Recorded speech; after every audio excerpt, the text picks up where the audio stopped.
Flo and Ramon are not only two of the most important residents in Radiator Springs, but when we met them, they were also the only couple left in town. With Ramon operating the last body shop and Flo owning the only gas station around, it was clear that without them, Radiator Springs could have fallen apart when the town was bypassed by the interstate. But they fought for the community through all of the hardships and rough times, and I think the reason they did all of that was because these two fell in love in Radiator Springs. And today I want to explain how these two crazy cars came together and why I believe their relationship saved the town. This is the love story of Flo and Ramon. Now, their whole story begins with Ramon and his first love, art. You see, we're told in his bio that at the beginning of his life, the only canvas he had to create with was himself. So every day he would repaint his body. He wanted to push the boundaries of what he could do because he wanted to show that the automotive body could be a vehicle of expression. And inevitably, all of that work transformed him into a true magician of paint and metal. With all of these skills, Ramon decided he'd try to start offering his artistic services to other vehicles. And since there was no better way to service customers on their travels than to set up shop on the Mother Road, he decided to build Ramon's House of Body Art in the town of Radiator Springs. And quickly, the business became a success. Radiator Springs was just a bustling town in the 1950s when Ramon arrived. In fact, his shop became so busy that Ramon ended up needing to hire an old friend named Derek Decals Dobbs to help him provide touch-up jobs and facelifts.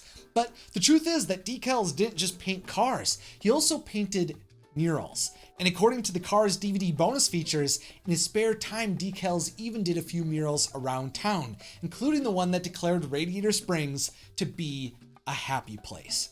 Now, while Ramon was establishing himself in Radiator Springs, according to a deleted scene from Cars and the book, The World of Cars, which I'll leave linked for you down below if you'd like to check it out yourself, over in Detroit, Michigan in 1957, Flo joined the most popular touring car show in the country called the Motorama.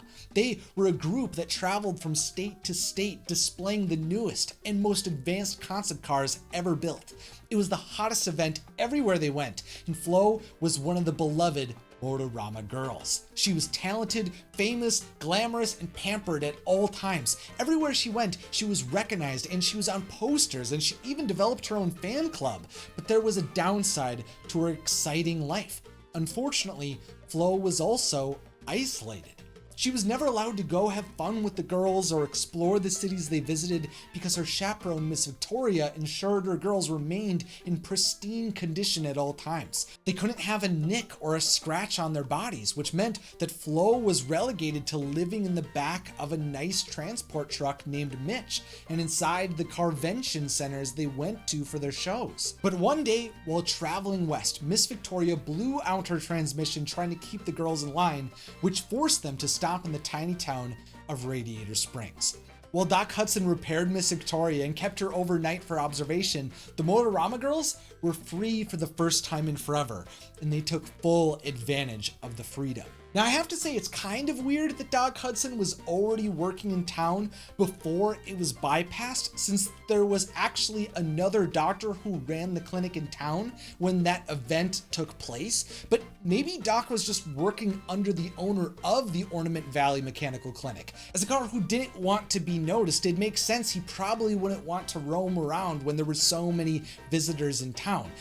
Either way, not exactly sure, but I figured it was an important thing to note. Now, during Flo and the rest of the girls' wild night in Radiator Springs, they drank high-test gasoline, got new tires from Luigi, purchased some souvenirs from Lizzie, and danced and played until they inevitably ended up in Ramon's. Now, one of the girls got a pinstripe, another one got some flames on her, but when Ramon saw Flo, the story goes that he threw down his airbrush, and she asked, "What's the matter? You're too good to paint me?"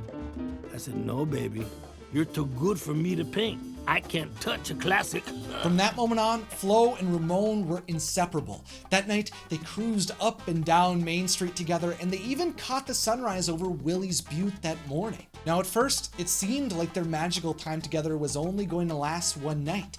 But when Flo discovered she had a scratch on herself before their caravan departed, she raced back to Ramon. But instead of simply getting that scratch fixed, Ramon let her know that he didn't want to let her go. Flo was an extremely desirable vehicle. She could have had her pick of any car in any state, but she fell for Ramon's charismatic, smooth-talking ways. So she decided to stay in town, and soon after, Flo and Ramon were married. Similarly to how Doc, Sally, and Lightning all inevitably made Radiator Springs their home when they were ready to slow down the pace of their lives, Flo did the same thing. But it didn't slow her down too much. After moving into Radiator Springs, she purchased the gas station next to Ramon's shop, which she named Flo's V8 Cafe. Presumably, Flo was able to do this using some of her Motorama Girl money, which allowed her to turn the gas station into a popular destination. And for a while, it seemed like the couple had it all. They had love, they each had their own successful businesses, and they had a wonderful community around them. I mean, Ramon was so busy that he didn't even have time to paint himself each day. Apparently, he barely had time to paint himself each year, but unfortunately, that wouldn't be the case forever. When the interstate arrived, Radiator Springs fell off the map. The town fell into disrepair, and for many, many years, there wasn't a lot of hope. But Flo and Ramon weren't willing to leave their home behind, especially if it meant that the rest of the residents couldn't be there without them. Sure, Fillmore had his organic fuel, but Flo's gas was the main way the majority of the cars in town fueled up. They needed Flo and Ramon to stay, and they were willing to. Radiator Springs was where they met. It's where they wanted to be, and they weren't going unless they completely went out of business. As long as their friends were crazy enough to stay in town with them, they were willing to push through the tough times. And I gotta say, that must have been so hard. Flo and Ramon were each attempting to sustain their own businesses through decades of downturn with no end in sight.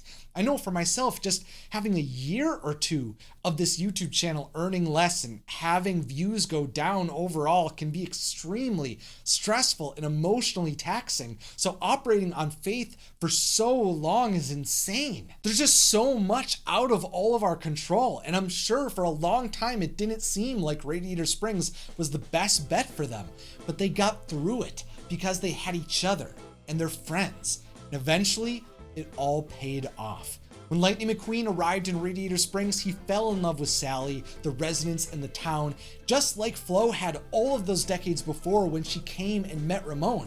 And suddenly, Radiator Springs was put back on the map. When Lightning announced that their little community on Route 66 was going to be the location of his new racing headquarters, that decision led to a huge wave of new visitors. There were suddenly racing fans and legendary race cars coming from across the globe to visit, especially when they began hosting massive events like the Radiator Springs Grand Prix. And of course, when all of those cars came to town, they all fueled up at Flo's. And as the official body artist of Lightning McQueen himself, Ramon had his fair share of customers too, flooding in as Lightning became one of the most decorated race cars of all time. Flo and Ramon persevered through all of the hard times, even when it seemed like there was no way forward. But they came out on the other side, and I think the reason they were able to do that was because they had each other. From the moment they fell in love, they have been together ever since, and nothing is going to stop them. But what do you think about Flo and Ramon's love story? Do you think they saved Radiator Springs? Let me know down in the comments, and if you'd like to see more Pixar videos like this one, subscribe for more, especially now that Inside Out 2 is in theaters. I'll be making a lot of videos about that movie starting next week because in my opinion, it's so good. It's really awesome. I really recommend it. I resonate with it even more than the original movie, and I just think it's so good. So stay tuned for all of that. But until then, I'm Isaac Carlson. Thanks for watching and have a magical day.